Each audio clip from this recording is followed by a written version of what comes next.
Welcome to today's book chat. Today we're talking about Holes by Sachar.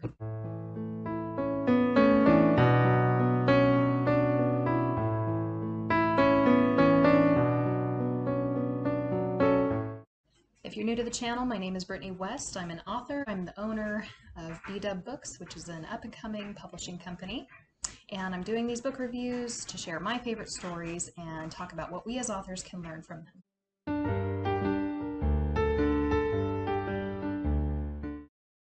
All right, first to go over some background on Sachar. He's an extremely talented author. He has written several books, most notably the Wayside School series, and Holes is probably his most famous novel.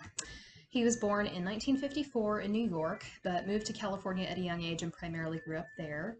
He worked selling cleaning supplies and sweaters while he put himself through law school, and he did a little bit of legal work until his writing career took off in 1989. Sachar wrote Holes in 1998. It won the Newberry Award in 1999, and it was adapted into a film by Disney in 2003. The adaptation is actually really well done. It's probably the best book adaptation to a movie that I've ever seen, and it's well worth the watch if you get the chance.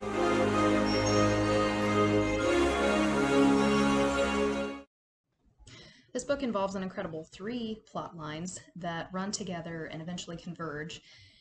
And the first plotline involves Stanley Yelnats IV, who is a young teenager. He is unjustly accused of stealing famous basketball shoes and given the choice between jail or Camp Green Lake, which is a work camp for boys.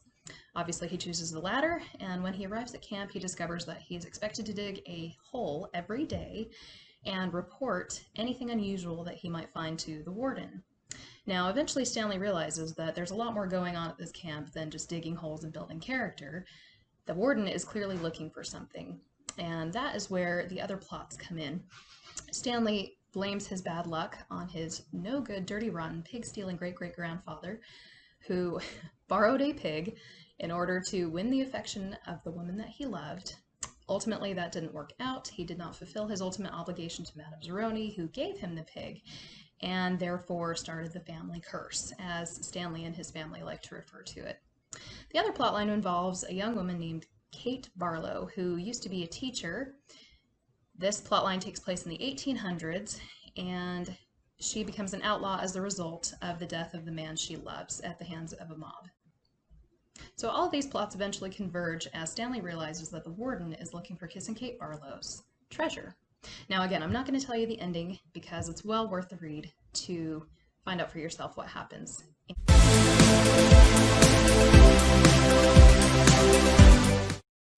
Alright, so what are the things that Sachar does well in this book? First of all, Sachar usually writes very lighthearted and humorous literature, primarily for children. Holes is kind of for younger teens, maybe even older teens. I'm an adult and I love the book. But the thing that I really love about this book is that there are a lot of sensitive and very highly charged issues running through this story, but Sachar deals with them in a way that children and young teens can relate to. He does it in a way that's not preachy or in your face. Take, for instance, Sam, who is the man that falls in love with Kate Barlow and who Kate Barlow loves back. He's black. And for that reason, he's killed by a mob led by Trout Walker, who is another man who's very rich and influential in this town of Green Lake. And he's also in love with Kissing Kate Barlow.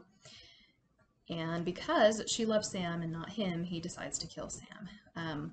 So this is a terrible act of violence and racism. The way that Sachar deals with the issue, rather than just coming out and saying this is wrong, even though it is, he punishes this character of Trout Walker. So this man was wealthy. He'd made his living on the lake that was the kind of the center of this town.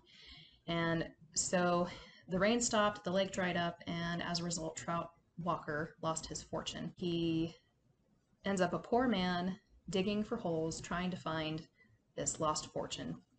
And as a result, makes his children and grandchildren dig these holes, and in a way, they're kind of cursed. Something else that Sachar does really well is he uses motifs to great effect, and probably the most prevalent motif in this book is the motif of a curse. So obviously there's a curse on Stanley's family because of his no good, dirty, rotten, pig-stealing great-great-grandfather. and they kind of deal with the consequences through the generations of that curse. Not only do Stanley and his family suffer from Stanley's unjust imprisonment, but also his great-grandfather had amassed a fortune in the stock market, which was actually stolen by Kiss and Kate Barlow. So there's kind of just this thread of unluckiness through all these generations of Yelnats men. The other curse, obviously, is the one that descends upon the Walker family. That curse ultimately remains at the end of the book, because there's no sorrow on their part. There's no repentance. There's no change, really. This family continues to be greedy and a little maniacal throughout all these generations. And so these generations also continue to be punished.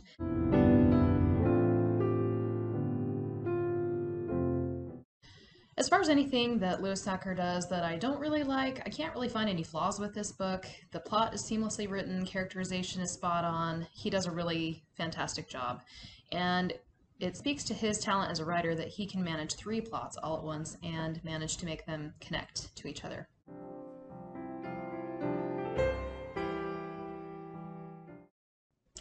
So what do we as authors take away from how Louis Sachar writes a novel?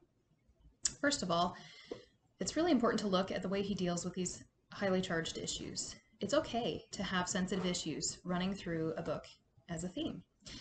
In fact, I would say that literature would not be literature without these issues, without bringing up these things that a lot of people a lot of times don't want to talk about or address.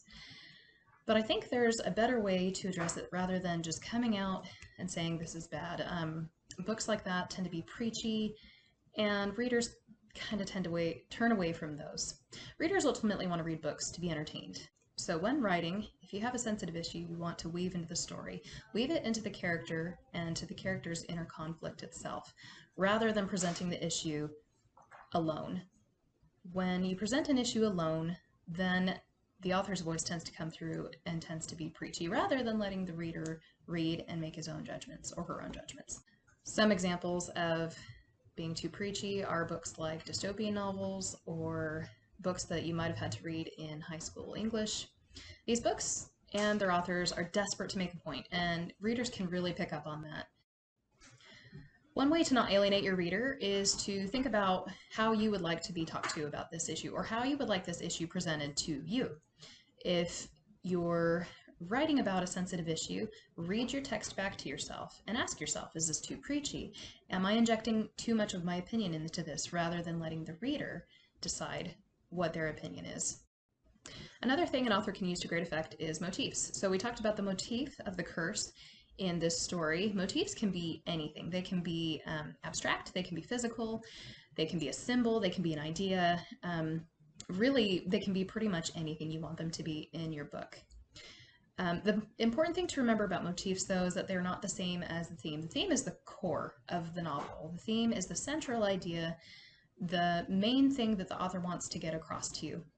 Motifs simply support that theme. So it's important to remember that distinction when you're writing. Another good example of using a motif is in the book The Polar Express by Chris Van Allsburg. It is a children's picture book, but it still has themes and motifs. Take, for instance, the symbol of the bell that the boy receives as a gift from Santa Claus. Throughout his life, the magic eventually fades for everybody else. Eventually, nobody else can hear it, but he still hears it throughout his whole life. And so that bell becomes kind of a motif to represent the theme of belief. Belief in Santa Claus, belief in magic, whatever you want to call it. So that's kind of a simplified example of how to use motifs effectively.